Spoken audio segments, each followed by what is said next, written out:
Hello, बहुत दिनों के बाद मैं बंटी सर आज आपके लिए छोटा सा एक वीडियो लेकर आया हूं। इस वीडियो का नाम है सोल्डरिंग आयरन का विशेष अध्ययन। सोल्डरिंग आयरन के बारे में मैं कुछ आपको बताऊंगा। जैसे कि आप स्क्रीन पर दिख भी रहा होगा आपका, ये सोल्डरिंग आयरन है। ये पहले कभी आपने देखा भी होगा ये सोल्डरिंग आयरन को, ठीक है। और आपको इलेक्ट्रिकल के शॉप पे ज़्यादातर ये देखने को मिलता है सोल्डरिंग आयरन, ठीक है। इलेक्ट्रॉनिक वाले जो व्यक्ति होते हैं जिसके इलेक्ट्रॉनिक का काम है वो बहुत ही ज़्यादा इसका इस्तेमाल करते हैं, लेकिन हम लोग इलेक्ट्रिकल वाले व्यक्ति भी इनका इस्तेमाल करना पड़ता है इमरजेंसी में, और हम लोग करते हैं। तो आइए हम जानिए यह हमारा जो सोल्डरिंग आयरन है ये इलेक्ट्रिक सोल्डरिंग आयरन है। एक्चुअली सोल्डरिंग आयरन बहुत से प्रकार के होते हैं। ये हमारा इलेक्ट्रिक आयरन है जो कि 25 वाट का है। इसकी वाटेज की क्षमता जो है इसके बीट को देखकर, इसके जो बीट है ना, इस भाग को हम बीट बोलते हैं। इस बीट को देख के हम लोग इसकी वाट को हम लोग अध्ययन कर सकते हैं कि कितना वाट का ये बीट है। यह जो बीट होता है ये कॉपर का बना होता है, लेकिन आज से बहुत वर्ष पहले की बात है, यह बीट लोग लोहे का भी इस्तेमाल करते थे।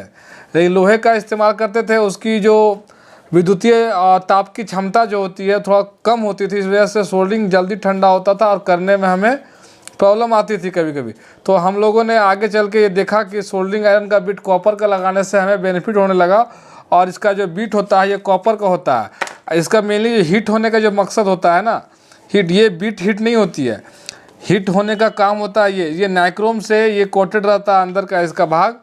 और जब इसमें सप्लाई दिया जाता है, यहाँ पे सप्लाई सिंगल फेज एसी दिया जाता है, इसमें डीसी सप्लाई नहीं दिया जाता है, और सिंगल फेज एसी सप्लाई दिया जाता होगा।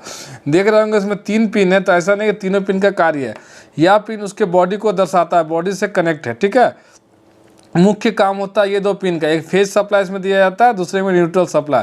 हम अपने घर में 5 एम्पियर के सॉकेट में इसे इन कर लेंगे। इन करने के बाद इसे हम लोग थोड़ी देर के लिए छोड़ देंगे, करीब 1 से 1.5 मिनट तक। 1 से 1.5 मिनट के बाद यह अपना उष्मा से गर्म हो जाती है इसके हीटिंग एलिमेंट के कारण। गर्म होने के बाद किसी भी इलेक्ट्रॉनिक सर्किट के किट पे या किसी भी अस्थायी जॉइंट बनाना हो सोल्डरिंग के सहारे, कि उस जॉइंट को हम दोबारा उठा सकें, ठीक है। हिट करके हम लोग रखेंगे कुछ देर बाद, तो वो जॉइंट हमारा उठ जाएगा। उसके बाद हम लोग सोल्डरिंग कर रहे हैं। इसका सोल्डरिंग करने के लिए इसमें कुछ और भी मटेरियल की आवश्यकता होती है। जैसे कि देख रहे होंगे आप, ये जो है हमारा सोल्डरिंग वायर है। इससे हम लोग क्या बोलते हैं, ये सोल्डरिंग वायर है।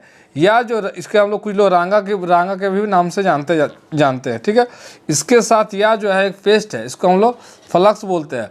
इसका मुख्य काम होता है, इसके ऊपर यदि धूलकन वगैरह जमा होते हैं, एयर होते हैं, उसे हमें कोई भी तार पे जॉइंट यदि लगाना हो तो परेशानी होती है।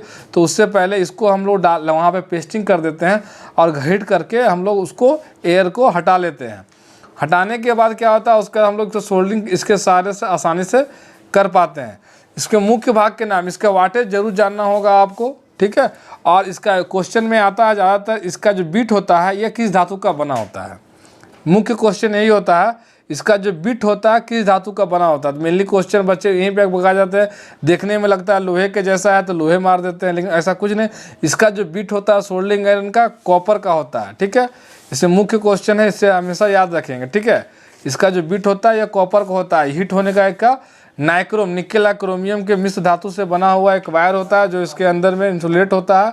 इस कारण से हमारा ये सोल्डरिंग आयरन हीट होता है। और अस्थायी जॉइंट बनाने के लिए हम लोग इसका इस्तेमाल करते हैं, ताकि हम लोग जब चाहें तो हम लोग इसे हटा सके, छोड़ा सके, ठीक है। इसमें हमें कोई नुकसान नहीं होता। इलेक्ट्रॉनिक वाले व्यक्ति इसका ज़्यादा इसका इस्तेमाल करते हैं, ठीक है। Thank you. तो आज के लिए हमारा वीडियो यहीं तक रहेगा। नेक्स्ट वीडियो में फिर से लेकर आऊँगा। धन्यवाद।